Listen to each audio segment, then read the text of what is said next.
सबसे पहले यहाँ पर मजमे के अंदर तमाम लोगों को मेरी ओर से सलाम अर्ज़ हो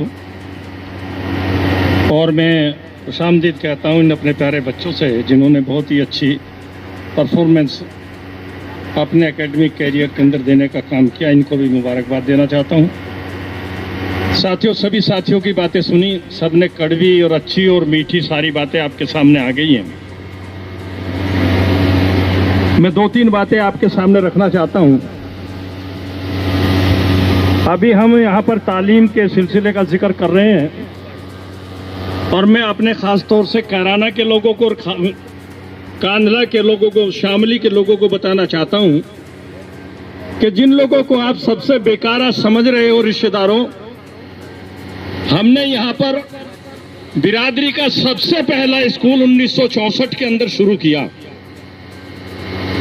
और 1964 के अंदर जूनियर हाई स्कूल शुरू किया, 1970 में हाई स्कूल शुरू किया और उस स्कूल के अंदर 18 के स्टाफ में से 16 स्टाफ मुसलमान गुजर हमने टीचर रखने का काम किया। किसी ने आज तक इतना बड़ा काम नहीं किया होगा। लेकिन हमारी बदकिस्मती है और बदकिस्मती हमारी यह है कि हम ऐसी जगह पैदा हुए और ऐसी बिरादरी के अंदर पैदा हुए जो बिरादरी काम करने वाले आदमी को ना तो सुनना चाहती है, ना बढ़ाना चाहती है, ना उसकी बात पर अमल करना चाहती है।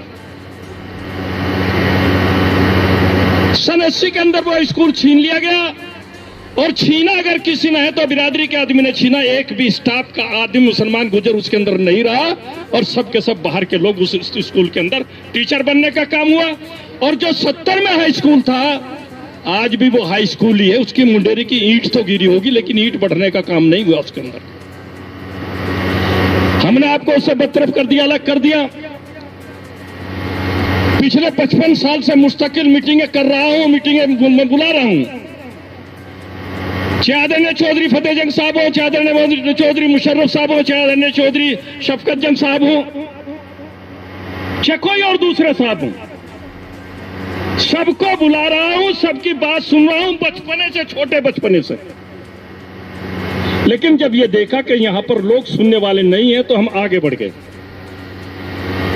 आज ऑल इंडिया गुजर महासभा 7 कॉलेज आपके 3 स्टेट के अंदर चला रही है। 2 कॉलेज चला रही है उत्तर प्रदेश के अंदर,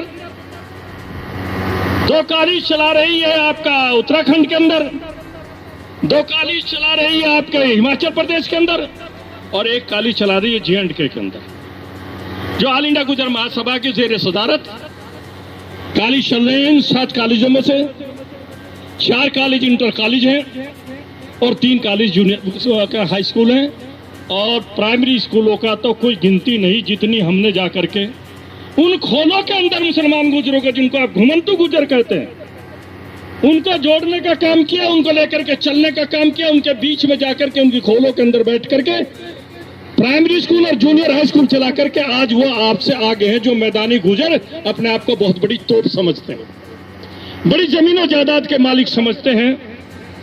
जब काम करने पर आप खड़े हो जाओगे तो ऐसा नहीं है कि आपका काम पीछे हटेगा, काम आपका होगा। ये मैं दावे के साथ इस बात को कहना चाहता हूं। दूसरी बात मैं आपसे कहना चाहता हूं साथियों, जिस क्षेत्र की बात आप कर रहे हैं, दोनों क्षेत्र के लोग ये राजनीतिक बहुत है और जिस क्षेत्र के अंदर राजनीति आ जाती है उस क्षेत्र में कोई विकास का काम सोचना, मैं समझता हूं कि इससे ज्यादा और दिग्भ्रमिता और सपनता हो नहीं सकती। क्योंकि जहां पर ये होगा कि भाई मज़ाहिर राणा बड़ा आदमी है और इंजीनियर साहब छोटे आदमी है, तो वहां कोई विकास नहीं हुआ करता। 55 साल से मैं सुनता चला रहा हूं। पहले एक हमारे रिश्तेदार ने कहा कि हम इंटर कॉलेज खोलेंगे, उसमें क्या नाम है, कैराना के अंदर। फिर एक दूसरे रिश्तेदार ने कहा कि मैं यहाँ पर डिग्री कॉलेज खोलूंगा। फिर एक तीसरे रिश्तेदार ने कहा कि मैं साहब यहाँ पर यूनिवर्सिटी बनाने का काम करूंगा।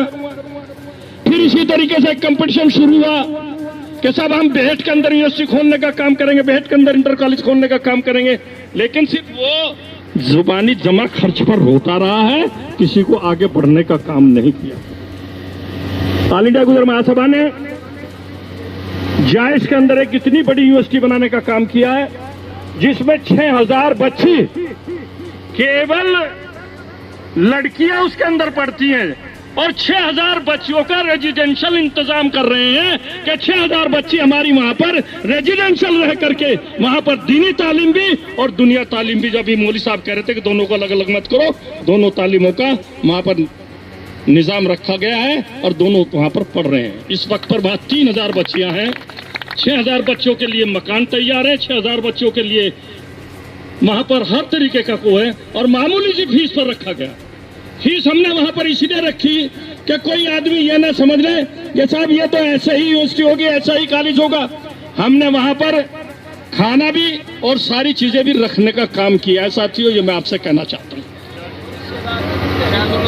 और मैं आपसे कोई नाराजगी नहीं है, ये मेरी जेब में जितना जो भी कुछ है वो मैं भाई को अर्पण करता हूं, क्योंकि मुझे अगर किसी आदमी को चैलेंज की जरूरत है तो वो मैं उसे स्वीकार करने के लिए, किसी चीज के करने से पहले आप इस बात का इंतजार मत करें कि आप बहुत बड़ी यूनिवर्सिटी बनाने का काम करेंगे।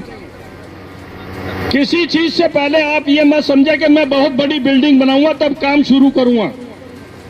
अगर आपको वाकई काम शुरू करना है तो मैं गंगों के अंदर अपना घेर, जब तक आपका इंतजाम हो, मैं गंगों के अंदर अपना घेर तब तक आपको देने के लिए तैयार हूं। आप कोचिंग सेंटर चलाइए, आप लाइब्रेरी चलाइए, आप कुछ भी चलाइए, जब तक आपका इंतजाम हो। और जिस दिन आपका इंतजाम होगा उस दिन आप मेरा घेर छोड़ दीजिएगा।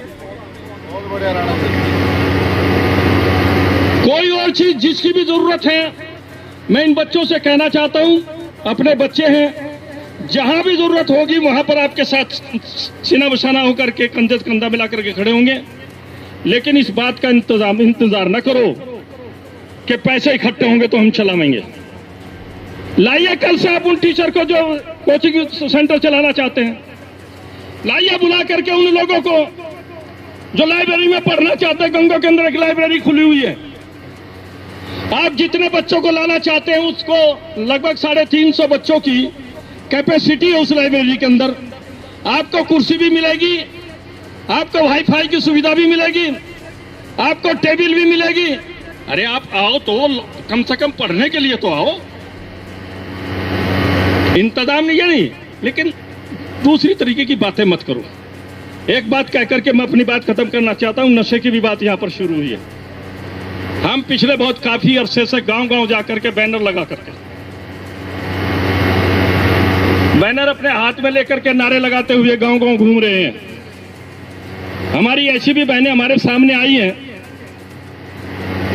रोई हैं, आकर के चिल्लाई हैं कि मेरे बेटे ने रात मेरे गले पर अंगूठा रख दिया और मेरे गले की हंसली, नाक का कोका, कान के बुंदे भी निकाल ले गया, और ये अपने बाप को ये दबाव दे रहा है कि जमीन बेच, मेरे नशे का इंतजाम कर। मैं आपसे कहना चाहता हूं, मेरी कौम के लोगों, तुम कहां खड़े हो? किनका मुकाबला करना चाहते हो? उन लोगों का मुकाबला करना चाहते हो जिनके IAS, IPS, PCS आज से 50 साल पहले बन गए थे। अब उन कौमों के मुकाबले पर खड़ा होना चाहते हो जिनके आपके 80%, 85% लड़के कॉलेजों के अंदर टीचर भी हैं, जिनके 85% लोग नौकरी और पैसा भी नहीं कर रहे हैं। लेकिन आप जब खड़े होते हो तो दोस्तों, उन नशा बेचने वालों की पैरवी कौन करता है भाई? थानों में कौन जाता है उसको छुड़ाने के लिए? बताओ मुझे। कोई दूसरा आदमी नहीं जाता छुड़ाने के लिए। मेरे ही गांव का प्रधान जाता है छुड़ाने के लिए। जो मेरे भाई, मेरे ताया के, मेरे चाचा के लड़के आज प्रधान बने हुए हैं, उन्हें अपनी पार्टी तो देखनी है लेकिन कौम नहीं देखनी है। ये मैं आपसे कहने आया हूं साथियों। आप जाते हो, लड़का पकड़ा गया, स्मैक बेचता है, आप जानते हैं इस बात को। पुलिस बिकवाती है, ये भी मैं मानने के लिए तैयार हूं। 2 महीने आपको छूट देगी, अगले महीने सारा सूत लेगी आपको से। किसका मुंडेरा ऊंचा जा रहा है स्मैक बेचने वाले का? किसके बच्चे स्कूलों में जा रहे हैं स्मैक बेचने वाले को? भाई एहसान यहां पर बैठा हुआ है। भाई एहसान ने बड़ा खुले तौर पर इशारा करने का काम कर दिया था उस बात के ऊपर मैं फिर जरा सा किसी का नाम तो नहीं लेना चाहता हूं, अपने अपने गिरेबान के अंदर झांक करके देख लो कि जो उन लोगों की पैरवाई करता है उनके लिए जहन्नुम भी तैयार है और दुनिया में भी उनकी शक्ल खराब होने का काम होगा। ये मैं दावे के साथ इस बात को कहना चाहता हूं। ये हमारी बेटी बैठी हुई है और हम बेटियों को तब पढ़ाएंगे जब हम बेटों को पढ़ा लेंगे। कितने लोग हैं जो अपने बच्चों के सबको दस्तरखान पे बैठ करके खाना खाते हैं? बताओ हाथ उठा करके। कितने लोग हैं जो अपने बच्चों को 2 वक्त की रोटी अपने साथ दस्तरखान पर बिठा करके खिलाने का काम करते हो? कितने लोग हैं जो बच्चा आपका मानते हो? बच्चे आपके हाथ से निकल गए। दोस्तों, ये मैं कहना चाहता हूं आपसे, मोबाइल आपने हाथ में दे दिए, कहा है अभी मौलवी साहब ने और मेरे दूसरे साथियों ने भी, ये मोबाइल 2 धारी तलवार है। ये विनाश भी करती है और विकास भी करती है। छीन लो अपने बच्चों के हाथ से मोबाइल, ये मैं आपसे कहना चाहता हूं। अगर आप अपने बच्चों के हाथ से मोबाइल नहीं छीनोगे तो तबाह और बर्बाद हो जाओगे। ये जनरेशन बर्बाद हो जाने का काम होगा। कहां नौकरी करने के लिए जाता है इंडोर? अपने फोन उसको 15,000 का 12,000 का खरीद करके दे दिया। क्यों दे दिया? मोबाइल इस जनरेशन की सबसे बड़ी बर्बादी की निशानी है, ये मैं आपसे कहना चाहता हूं। अगर मोबाइल को आप इसी तरीके से देते रहे, जिद कर रहे, एक 2 साल की बच्ची वो चला रही है, वो बाबा बैठा हुआ है और सब मोबाइल दे रखा है उसके हाथ में, वो देख रही नाच गाना बैठी हुई। अरे जब 2 साल की बच्ची को तुम नाच गाना दिखा रहे हो बैठे हुए, तो वो 5 साल की होकर क्या करेगी? और एक बात कहकर अपनी बात खत्म करना चाहता हूं साथियों, समय बहुत हो गया। आप लोगों से फिर माजरत चाहते हुए, फिर माफी चाहते हुए आप लोगों से एक बात कहकर के अपनी बात खत्म करना चाहता हूं कि आज हमारा बच्चा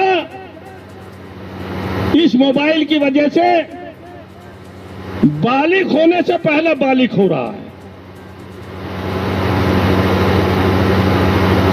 इस मोबाइल की वजह से।